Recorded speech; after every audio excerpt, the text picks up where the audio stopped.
Hi, welcome. ಇವತ್ತು ನಾನು ಅಮೆಝಾನಿಂದ ಈ ಕಿಡ್ಸ್ ವಾಟರ್ ಬಾಟಲ್ನ ತರಿಸಿದ್ದೀನಿ. ಇದು ಸ್ಪೈಡರ್ ಮ್ಯಾನ್ ಚಿತ್ರ ಇದೆ, ಗಂಡು ಮಕ್ಕಳಿಗೆ ಇಷ್ಟ ಆಗುತ್ತೆ ಅಂತೇಳಿ ಈ ಥರ ಮಾಡಿದ್ದಾರೆ. ಮಗನಿಗೆ ಸ್ಪೈಡರ್ ಮ್ಯಾನ್ ಇಷ್ಟ ಅಂತೇಳಿ ಇದನ್ನು ತರಿಸಿದ್ದೀನಿ. ಸ್ಪೈಡರ್ ಮ್ಯಾನು, ಈ ಕಡೆ ವೆನಮ್ ಈ ಥರ ಇದೆ. ಇದು ಇಟ್ಕೊಳ್ಳೋಕ್ಕೆ ಅಂತೇಳಿ ಸ್ಕೂಲಿಗೆ ಹೋಗೋಕ್ಕೆ ಅಂತ ಈ ಥರ ಹ್ಯಾಂಡಲ್ ಕೊಟ್ಟಿದ್ದಾರೆ.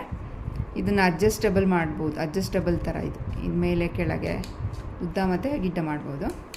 ಮತ್ತು ಇದು ಈ ಥರ ಓಪನಬಲ್. ಸೊ ಇದರಲ್ಲಿ ನೀರನ್ನ ನೀವು ಇದನ್ನು ಟಚ್ ಮಾಡೋ ಅವಶ್ಯಕತೆನೇ ಇಲ್ಲ. ಇದರಲ್ಲಿ ಮುಚ್ಚೋದು, ಇದನ್ನೇ ಓಪನ್ ಮಾಡೋದು.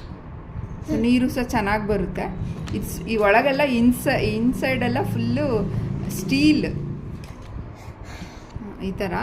ಇಲ್ಲಿ ಹಿಂಗೆ ಓಪನ್ ಮಾಡಿ ನೀರನ್ನ ಇಲ್ಲಿಂದ ಫಿಲ್ ಮಾಡೋದು. ಒಳಗೆಲ್ಲ ಸ್ಟೀಲ್ ನೋಡಿ. ವಾಶ್ ಮಾಡೋಕ್ಕೂ ತುಂಬ ಈಸಿ, ಕ್ಲೀನಾಗಿ ಇಟ್ಕೋಬೋದು. ಈ ಪೈಪ್ ಏನಿದೆ ಇದು ಈ ಥರ ಡಿಟ್ಯಾಚಬಲ್ ಇರುತ್ತೆ. ಹಿಂಗೆ ಹಿಂಗೆ ತೆಗೆದು ಎಲ್ಲ ವಾಶ್ ಮಾಡ್ಬೋದು. ಎಕ್ಸ್ಟ್ರಾ ವಾಷಿಂಗಿಗೆಲ್ಲ ಬ್ರಷ್ ಅಂತ ಏನು ಕೊಟ್ಟಿಲ್ಲ. ಹೀಗೆ ಈ ಥರನೇ ಇದೆ. ಈ ಸ್ಟ್ರಾ ಇದು ಪ್ಲ್ಯಾಸ್ಟಿಕ್ಕೆ, ಈ ಒಳಗಡೆ ಎಲ್ಲ ಸ್ಟೀಲ್. ಆಮೇಲೆ ಕ್ಲೀನ್ ಮಾಡೋಕ್ಕೂ ಈಸಿ. ಕೆಲವೊಂದು ಬಾಟ್ಲಲ್ಲಿ ತುಂಬ ಸ್ವಲ್ಪ ನೀರೆಲ್ಲ ಹಾಗೆ ಬಿಟ್ಟರೆ ಒಂಥರ ಪಾಚಿ ಥರ ಎಲ್ಲ ಆಗಿ ಲೋಳೆ ಥರ ಆಗುತ್ತೆ. ಬಟ್ ಇದೆಲ್ಲ ಹಾಗೇನು ಆಗಿಲ್ಲ. ಆಲ್ಮೋಸ್ಟ್ 1 ಮಂತಿಂದ ಯೂಸ್ ಮಾಡ್ತಾಯಿದ್ದೀವಿ. ಈ ಥರ ಚೆನ್ನಾಗಿದೆ. ಮತ್ತು ನೀರು ಸಹ ಏನು ಲೀಕ್ ಆಗಲ್ಲ ನೋಡಿ. ಈ ಥರ ಹೆಂಗೆ ಮಲಗಿಸಿದ್ರೂ ಹೆಂಗಿಟ್ರೂ ನೀರೇನು ಲೀಕ್ ಆಗಲ್ಲ. ಅದೊಂದು ಪ್ಲಸ್ ಪಾಯಿಂಟ್.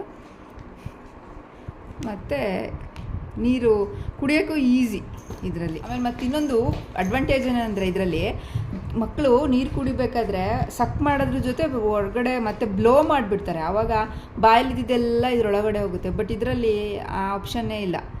ಅಂದರೆ ಬ್ಲೋ ಮಾಡೋ ಚಾನ್ಸಸ್ಸೇ ಇಲ್ಲ, ಒಳಗಡೆ ಹೋಗಲ್ಲ ಇದರಲ್ಲಿ. ಹಾಗಾಗಿ ಅದೊಂದು ಪ್ಲಸ್ ಪಾಯಿಂಟ್. ಹಾನೆಸ್ಟ್ ರಿವ್ಯೂ, ಚೆನ್ನಾಗಿದೆ. ಬಾಟಲ್ ತೊಗೋಬೋದು. ಇದ್ರದ್ದು ಪ್ರೈಸು ನಾನಿದು ಲಿಂಕ್ನ ಡಿಸ್ಕ್ರಿಪ್ಷನ್ ಬಾಕ್ಸಲ್ಲಿ ಹಾಕಿರ್ತೀನಿ, ಬೇಕಾದವರು ತೊಗೊಳ್ಳಿ. Thank you.